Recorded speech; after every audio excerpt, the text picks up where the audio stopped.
Assalamualaikum warahmatullahi wabarakatuh. Kami dari kelompok 12 ingin menjelaskan basis data. Memahami konsep dan perancangan basis data. Basis data adalah sekumpulan data terorganisasi dan saling terhubung, disimpan secara elektronik untuk diakses berbagai aplikasi. Konsep ini memungkinkan pengelolaan data yang efisien, mudah dimodifikasi dan diakses. Selanjutnya, konsep dasar basis data. Objek atau hal di dunia nyata yang datanya ingin disimpan, seperti siswa atau guru. Atribut, properti atau karakteristik entitas, contohnya nama atau alamat untuk entitas siswa. Tabel, struktur untuk menyimpan data entitas, terdiri dari baris, rekod, dan kolom file.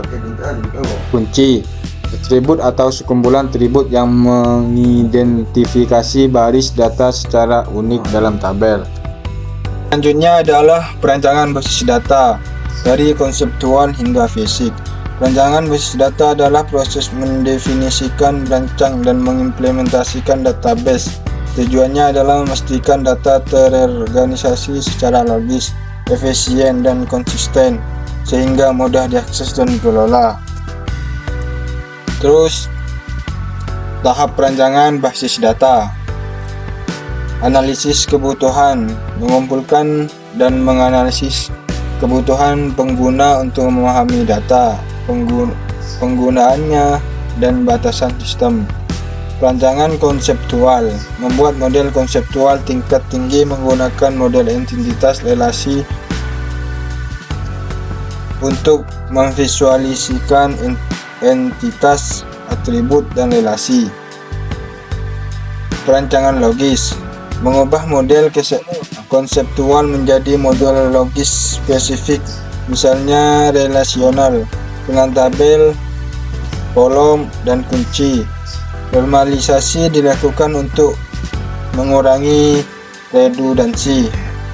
Perancangan fisik, implementasi desain logis pada DBS tertentu, termasuk penentuan tipe data, indeks, dan partisi tabel untuk performa optimal.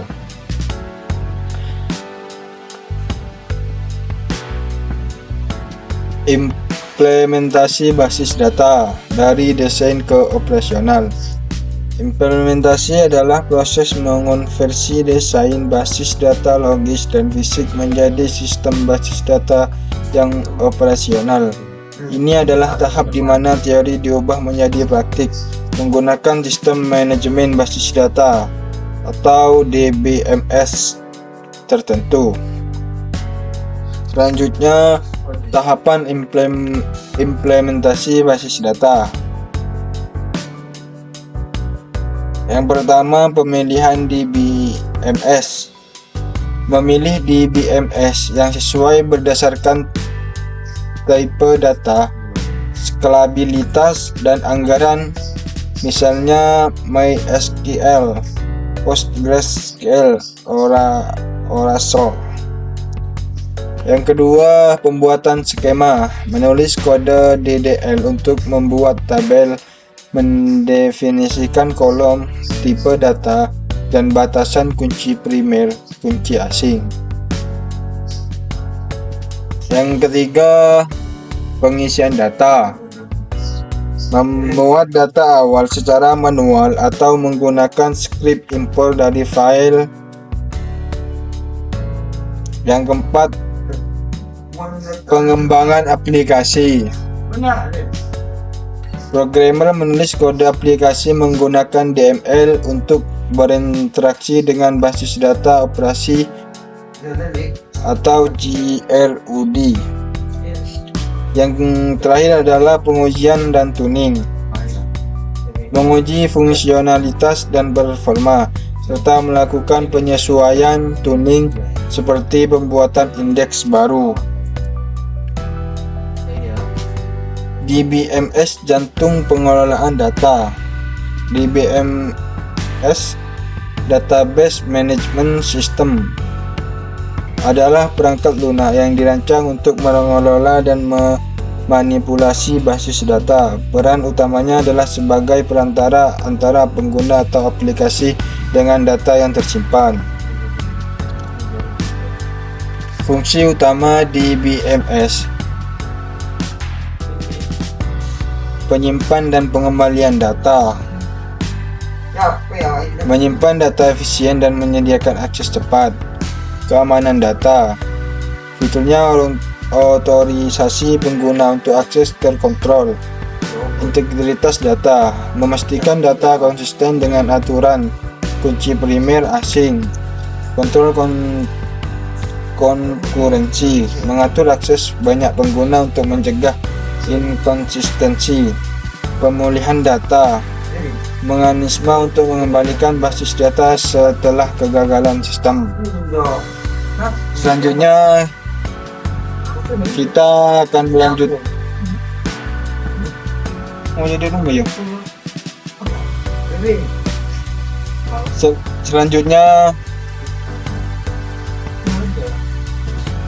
Selanjutnya akan diteruskan oleh teman kami, Pak Iqbal Rahman.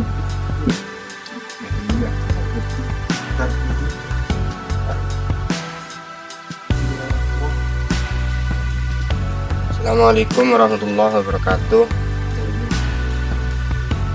Saya di sini akan melanjutkan penjelasan basis data. Fungsi utama di BMS. Yang pertama yaitu penyimpanan dan pengambilan data. Yang mana penyimpanan dan pengambilan data itu untuk menyimpan data efisien dan menyediakan akses cepat. Yang kedua yaitu keamanan data, fitur otorisasi pengguna untuk akses terkontrol. Yang ketiga, integritas data, memastikan data konsisten dengan aturan (kunci primer asing). Yang keempat yaitu kontrol konkurensi, yaitu mengatur akses banyak pengguna untuk mencegah inkonsistensi. Yang kelima yaitu pemulihan data, yang mana mekanisme untuk mengembalikan basis data setelah kegagalan sistem. Bahasa SQL, DDL, DML, DTL, dan DCL. SQL dalam kurung Structured Query Language terbagi menjadi beberapa subbahasa untuk mengelola basis data secara komprehensif. Masing-masing memiliki peran spesifik dalam mendefinisikan struktur, memanipulasi data, mengelola transaksi, dan mengontrol akses. DDL dalam kurung Data Definition Language digunakan untuk mendefinisikan dan mengelola struktur basis data dalam kurung create, after, drop, linkage. DML dalam kurung Data Manipulation Language berfokus pada operasi baca, tambah, ubah, dan hapus data dalam kurung select, insert, update, delete. Mengontrol transaksi dan akses data. DTL, Data Transaction Language, mengelola transaksi untuk memastikan integritas data dalam kurung commit, rollback, save point. Transaksi harus memenuhi properti ACID, atomicity, konsistensi, selection, durability. DCL, Data Control Language, mengontrol hak akses pengguna terhadap data dalam kurung grant, revoke, memungkinkan administrator menentukan siapa yang dapat membaca, memodifikasi, atau mengelola objek basis data. Memahami perintah SQL dan insert dan update. Presentasi ini akan membahas dua perintah SQL, fundamental, insert, dan update.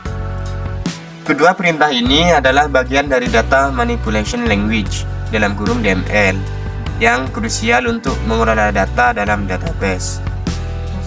Apa itu perintah insert? Perintah insert digunakan untuk menambahkan baris data baru ke dalam sebuah tabel di database. Ini adalah langkah pertama dalam mengisi tabel dengan informasi yang relevan. Yang pertama, menambah data baru, yaitu memasukkan entry data baru ke dalam tabel. Yang kedua, bagian dari DML, yaitu fokus pada manipulasi data, bukan struktur tabel. Sintaks dasar perintah insert. Ada dua bentuk sintaks dasar untuk perintah insert. Tergantung pada apakah Anda memasukkan data ke semua kolom atau kolom tertentu. Menambahkan data ke semua kolom. Anda harus memasukkan nilai untuk setiap kolom dalam urusan yang sama, seperti yang didefinisikan dalam tabel. Insert into, nama tabel, values, dalam kurung nilai 1, nilai 2, nilai 3, dan seterusnya. Menambahkan data ke kolom tertentu. Anda dapat menentukan kolom mana yang akan diisi dan nilai-nilai yang sesuai. Contohnya insert into, nama tabel, kolom 1, kolom 2, dan seterusnya, values, nilai 1, nilai 2, dan seterusnya. Apa itu perintah update? Perintah update digunakan untuk memodifikasi atau mengubah data yang sudah ada di dalam sebuah tabel. Ini adalah salah satu operasi dasar CRUD dalam kurung create, read, update, delete. Yang pertama, modifikasi data, yaitu mengubah nilai data yang sudah ada dalam tabel. Yang kedua, bagian dari DML, sama seperti insert. Update juga merupakan bagian dari data manipulation language.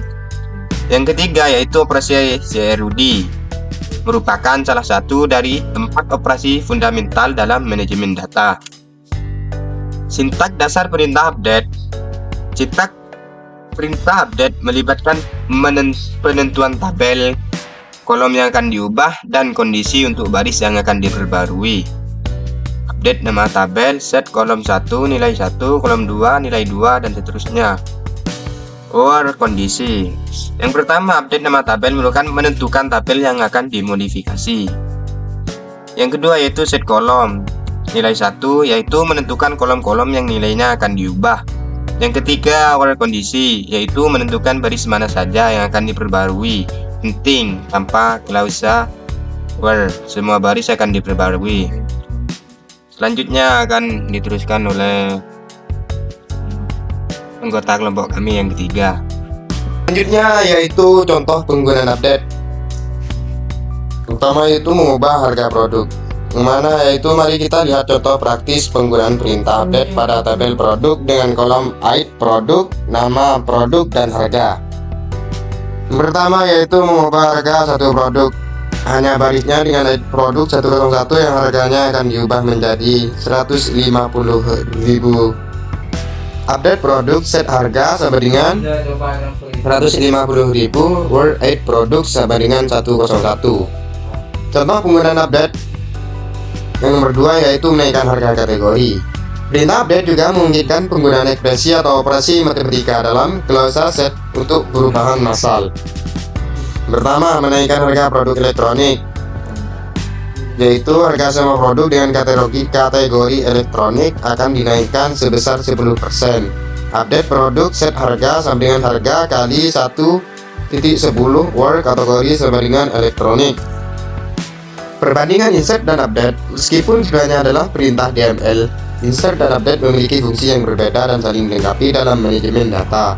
Yang pertama yaitu insert, merupakan menambahkan baris data baru, digunakan saat data belum ada di tabel. Yang kedua update, yaitu memodifikasi data yang sudah ada, digunakan saat data perlu diperbaiki atau diubah. Pentingnya close hour. Close hour adalah komponen kritis dalam perintah update dan juga delete. Meskipun tidak dibahas di sini, penggunaannya yang tepat menjaga perubahan data yang tidak diinginkan. Peringatan, selalu gunakan close hour dengan hati-hati tanpa kondisi yang spesifik. Perintah update akan mempengaruhi semua baris dalam tabel yang dapat menyebabkan kehilangan data atau inkonsistensi yang serius. Yang terakhir yaitu daftar pustaka. Mungkin hanya ini yang dapat sampaikan dari kelompok kami, kurang lebihnya mohon maaf. Assalamualaikum warahmatullahi wabarakatuh.